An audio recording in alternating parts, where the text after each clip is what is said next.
Hi friends, मैं आकांक्षा GK with आकांक्षा में आपका स्वागत करती हूँ। फ्रेंड्स, आज हम मध्य प्रदेश के इतिहास का कला संस्कृति से संबंधित टॉपिक पढ़ने वाले हैं। बहुत इंपॉर्टेंट टॉपिक है। खजुराहो की स्थिति का वर्णन कीजिए और भरूच स्तूप की स्थिति का वर्णन कीजिए।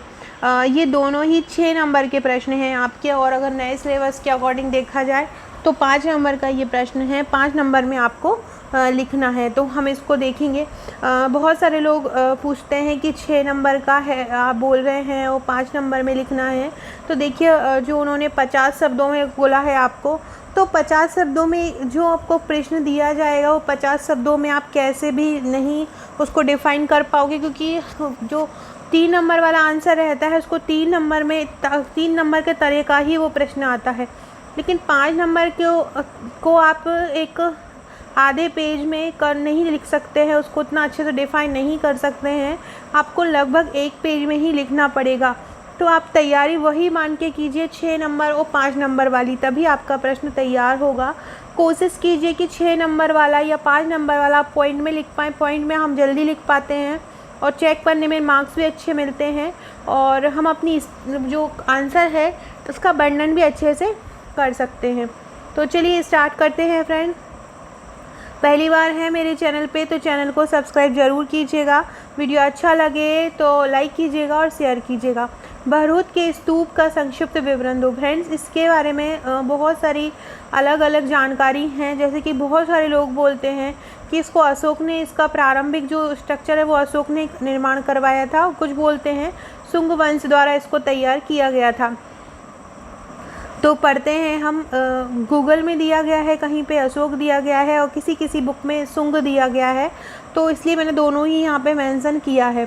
तो भरूच स्तूप जो है मध्य प्रदेश के सतना ज़िले में है। सतना क्या है? सतना जो कि चूना पत्थर के लिए जाना जाता है, सीमेंट के लिए जाना जाता है। तो जो भरूच स्तूप है मध्य प्रदेश के सतना ज़िले में है। इसका निर्माण जो है अशोक द्वारा किया गया था।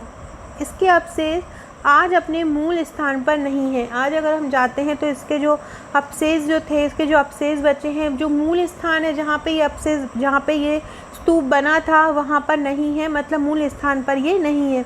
इसकी परिवेष्टनी का एक भाग, परिवेष्टनी जिसके मतलब इसके चारों ओर जो बने होते, परिक्रमा का बोलते हैं जिसको, परिक्रमा जहाँ पे लगाते हैं तो वो होती है परिवेष्टनी। तो इसकी परिवेष्टनी का एक भाग तथा एक तोरण भारतीय संग्रहालय कोलकाता तथा प्रयाग संग्रहालय में रखा हुआ है। तो इसकी जो परिवेष्टनी थी वो तोरण, मतलब जो गेट लगा होता है बाहर, आप अगर गए हों तो इस तरीके का गेट लगा होता है, तो वो उसको बोलते हैं हम तोरण। तो तोरण जो है वो प्रयाग संग्रहालय में रखा गया है, और परिवेष्टनी जो है वो कोलकाता का संग्रहालय रखा गया है। कोलकाता का संग्रहालय जो बहुत सबसे बड़ा संग्रहालय है, तो वहाँ पे परिवेष्टनी रखी गई है, और तोरण जो है प्रयाग संग्रहालय में रखा गया है। इस स्तूप के 2 खंड हैं। एक प्रिंस ऑफ वेल्स संग्रहालय मुंबई में भी रखा गया है। इस स्तूप के एक खंड कहाँ पे रखा गया है? मुंबई में है प्रिंस ऑफ वेल्स संग्रहालय, वहाँ रखा गया है। कनिंघम महोदय ने 1875 से 73 में भरूच के स्तूप को खोजा था। 75-73 इसलिए लिखी हूँ क्योंकि कहीं पे लिखा है 1875 और कहीं पे लिखा है 1873, तो आप अपने आंसर में 1873 से 75 लिख लीजिएगा। तो कनिंघम महोदय ने 1873 में भरूच के स्तूप को खोजा। वर्तमान में इसका केवल एक ही भाग शेष है। भरूच स्तूप का वर्तमान में कितना भाग शेष है? भरूच स्तूप का वर्तमान में केवल एक ही भाग शेष रह गया है, बाकी सब ध्वस्त हैं और अलग अलग जगहों पर संग्रहालय में रखे गए हैं। संभवतः 185 ईसा पूर्व में इसका निर्माण हुआ होगा। स्तूप को घेरने वाली गोलाकार वेदिका जो है, स्तूप को चारों तरफ से, देखिए मैं आपको बताऊं, जैसे कि ये स्तूप है, ये स्तूप होता है, और इसके जो वेदिका होती है इसको चारों तरफ से ऐसे घेरे रहती है, उसको हम वेदिका बोलते हैं। और जो वेदिका होती है वो पूरी तरह से पत्थर की बनी होती है, स्टोन की बनी होती है। तो वेदिका पूरी तरह पत्थर की बनी होती है। इसमें 4 तोरण द्वार होते हैं, एक इधर, एक पीछे के साइड होता है और एक ही आगे की साइड होता है। इस प्रकार से यहाँ 4 तोरण द्वार होते हैं। जैसे कि शादी में बाहर से गेट को सजाया जाता है तो वो उसका तोरण द्वार होता है। तो इस प्रकार से यहाँ पे भी 4 तोरण द्वार होते हैं। इस पर उत्कीर्ण लेख से ज्ञात होता है कि इसकी 4 दीवारी व तोरण द्वार का निर्माण शुंग काल में हुआ। तो इस पे जो लेख उत्कीर्ण है उससे पता चलता है कि इसकी 4 दीवारी, चारों तरफ की दीवार और तोरण द्वार का निर्माण शुंग काल में हुआ है। देखिए यह वही मैं आपको ऊपर बोल रही थी कि इसकी जो स्थापत्य है, इसका जो फाउंडेशन है वो अशोक के समय में नींव रख गई थी, लेकिन इसका जो पूर्णतः निर्माण किया था वो शुंग काल में किया था। जैसे कि सांची के स्तूप का भी पुनः निर्माण पुष्यमित्र शुंग द्वारा किया गया था, तो इसको भी शुंग काल में ही बनाया गया था। तो लेखों से पता चलता है कि इसका जो निर्माण हुआ था वो शुंग काल में हुआ था। फिर फ्रेंड थोड़ा सा इसको मैप में लोकेट कर लीजिए। ये आपका मैप है, यहाँ पे जो वहाँ पे सतना है, सतना पे आप एक स्तूप टाइप का छोटा सा स्ट्रक्चर बना लीजिएगा। देखिए जैसे मैंने बनाया है, तो आपका आंसर सुंदर लगने लगेगा। फिर हम देखते हैं आगे, वेदिका तथा तोरण द्वार पर, जो इसकी वेदिका है और तोरण द्वार पर महात्मा बुद्ध की जीवन से संबंधित मूर्तियाँ लगी हुई हैं। ये जो मूर्तियाँ हैं ये बताती हैं कि बुद्ध के जीवन की सभी घटनाओं के बारे में बताती हैं, उनकी कथाएं बताती हैं, मनोरंजन दृश्यों की ओर संकेत करती हैं। तो इस प्रकार से भरूच स्तूप में स्ट्रक्चर हमने पढ़ा कि कैसा होता है, उनका किसने बनवाया है, कहाँ पे है, इनके जो अवशेष हैं वो कहाँ रखे गए हैं। फिर हमने इसका निर्माण कब हुआ था वो पढ़ा, किस प्रकार से ये बनी होती है, और इसका फिर हमने डायग्राम पढ़ा। और इस पे जो भरूच स्तूप है उस पे स्ट्रक्चर किस किस के बने हुए हैं, तो महात्मा बुद्ध की जीवन से संबंधित मूर्तियाँ यहाँ पे बनी हुई हैं, जो ये सभी मूर्तियाँ ऐसे जीवंत जान पड़ती हैं और महात्मा बुद्ध है उनके बारे में बताती हैं। नेक्स्ट क्वेश्चन हम देखते हैं फ्रेंड्स। ये मेरे नोट्स हैं मध्य प्रदेश के। इस प्रकार से 4 बुकलेट आपके लिए मिलेंगी। इस 4 बुकलेट में आपके मध्य प्रदेश के 3 पेपर कवर हैं। मध्य प्रदेश का इतिहास, कला, संस्कृति जो आप अभी मेरे से पढ़ रहे हैं वो फर्स्ट पेपर में आ जाएगा। सेकेंड पेपर में देखिए भूगोल के ये सभी पार्ट आ जाएंगे, ये लिखे हुए हैं यहाँ पे। ये जो सभी पार्ट है ये पूरा भूगोल के में पूरे पार्ट आ जाएंगे। इसमें सब पूरा इस कम से कम 16 भाग जो मध्य प्रदेश के वो इसमें आ जाएंगे।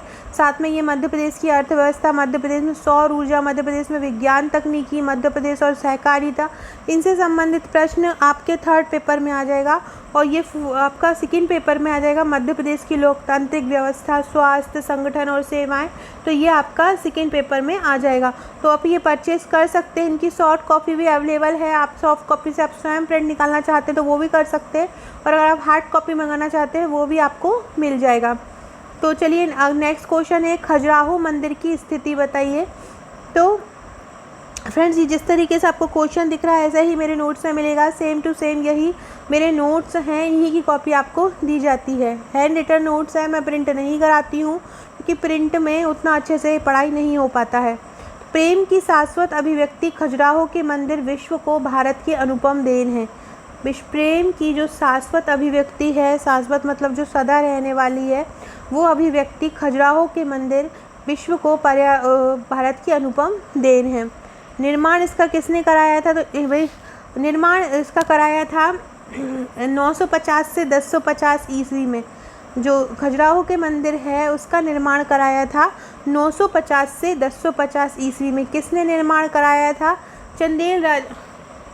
इसका निर्माण कराया था चंदेल राजाओं ने खजुराहो के मंदिर का निर्माण करवाया था। और इसका निर्माण कब हुआ था? 950 से 1050 ईस्वी में हुआ था। अब हम इसके महत्वपूर्ण तथ्य देखते हैं। तो 85 इसमें मंदिर थे कुल, और अब इसमें 22 मंदिर बचे। खजुराहो के मंदिर की संख्या जब इसके निर्माण समय था उस समय इसकी संख्या 85 थी, लेकिन अब 22 बचे हैं। इसमें जो मंदिर हैं वो शैव धर्म से भी हैं, वैष्णव धर्म के भी हैं, जैन धर्म के भी हैं। तीनों धर्म से संबंधित यहाँ पे मंदिर हैं। यूनेस्को ने 1986 में इसको विश्व विरासत सूची में शामिल किया। कब शामिल किया यूनेस्को ने इसको? 1986 में शामिल किया। हम इसके बारे में देखते हैं किस प्रकार से इसके 3 समूह हैं। इसके 3 समूह हैं। मानव की रचनात्मकता का सबसे पहले अभूतपूर्व संग्रह। फिर इसके 3 समूह कौन कौन से हैं? पार्श्वनाथ घटाई मंदिर है इसका एक, जो पार्श्वनाथ घटाई मंदिर जो पूरब में है। दक्षिण समूह इसका दूलादेव मंदिर है। और पश्चिम समूह में 2 मंदिर हैं, महादेव मंदिर पश्चिम समूह और 64 योगिनी पश्चिम समूह। इस प्रकार से खजुराहो के मंदिर के ये 3 समूह हैं। पार्श्वनाथ घटाई मंदिर पूरब में, कंदरिया महादेव मंदिर पश्चिम में, 64 योगिनी मंदिर पश्चिम में और दक्षिण सबू दूल्हादेव मंदिर। इस प्रकार से खजुराहो के मंदिर की स्थिति बताता है। चंदेल शासकों ने निर्माण किया। 950 से 1050 तथ्य इसके 85 थे, तो अब 22 बचे हैं। शैव वैष्णव और जैन धर्म से ये संबंधित है। यूनेस्को ने 1986 में इसको विरासत बनाया। तो इसके 3 पूरब, पश्चिम और दक्षिण में इसके 3 मंदिर हैं, तो वो हमने यहाँ पे इसको लिखा। तो फ्रेंड्स ये थे हमारे आज के 2 क्वेश्चन। ये मेरे नोट्स हैं फ्रेंड, ये उनकी प्राइस लिखी हुई है इनके आगे। आप मुझे व्हाट्सअप करके इन नोट्स की डिटेल ले सकते हैं और इन नोट्स को ले सकते हैं। सभी नोट्स हस्तलिखित हैं और क्वेश्चन आंसर श्रृंखला में है, क्योंकि बाज़ार में जो नोट्स मिलते हैं टॉपिक वाइज मिलता है, बाज़ार में क्वेश्चन आंसर श्रृंखला नहीं मिल पाती है, इसलिए मैं ये आपको लेके आई हूँ। और ये मध्य प्रदेश का पूरा मैंने मध्य प्रदेश पढ़ाया है मैप की सहायता से। इसमें ये क्वेश्चन आंसर्स 22 है, लेकिन क्वेश्चन आंसर श्रृंखला में पूरा मध्य प्रदेश कवर है, तो आप इसको ले सकते हैं। और देखिए इसमें ये मध्य प्रदेश के जितने पार्ट लिखे हुए हैं सभी को मैंने कवर किया है। तो आप मेरे को व्हाट्सअप करके अगर आप पूरा मध्य प्रदेश स्पेशल श्रृंखला लेना चाहते हैं तो ले सकते हैं। सो फ्रेंड्स, वीडियो अच्छा लगा हो तो लाइक शेयर ज़रूर कीजिएगा और आप पढ़ाई करते रहिएगा, अपनी राइटिंग प्रैक्टिस करते रहिएगा। पेपर आपका कभी भी हो सकता है, क्योंकि संविदा की डेट आ गई है, तो आपका भी डेट आ सकता है।